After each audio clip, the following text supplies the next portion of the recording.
கர்த்தர் நித்தமும் உன்னை நடத்தி மகா வறட்சியான காலங்களில் ஆத்துமாவை திருப்தியாக்குவார். ஹல்லேலூயா. எனக்கு பிரியமானவர்களே, ஆண்டவராகிய கர்த்தர் உங்களை நித்தமும் நடத்துவார். உங்களை நித்தமும் நடத்துவார்.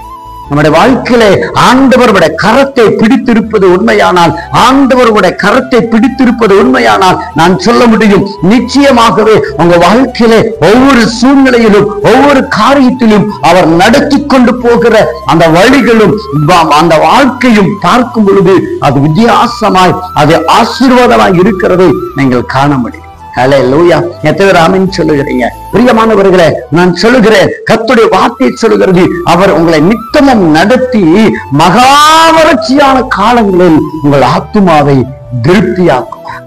நம்முடைய ஆத்துமாக்கு ஒரு திருப்தி, நம்முடைய ஆத்துமாக்கு ஒரு திருப்தி எப்படின்னா, அவர் நடத்தி கொண்டு போகும் பொழுது உன் ஆத்துமால ஒரு திருப்தி இருக்கும். அவருடைய நடத்தி கொண்டு போகிற வழிகளை, அந்த சூழ்நிலைகளை நீ பார்க்கும் பொழுது ஒன்றுமே இல்லாத ஒரு சூழ்நிலைகள், வனாந்தரமான ஒரு இடத்திலையும் கூட ஆனா ஏதோ ஒரு சந்தோஷம் வாழ்க்கையில இருக்கிறதை நீ உணர்ந்து கொள்ள முடியும்.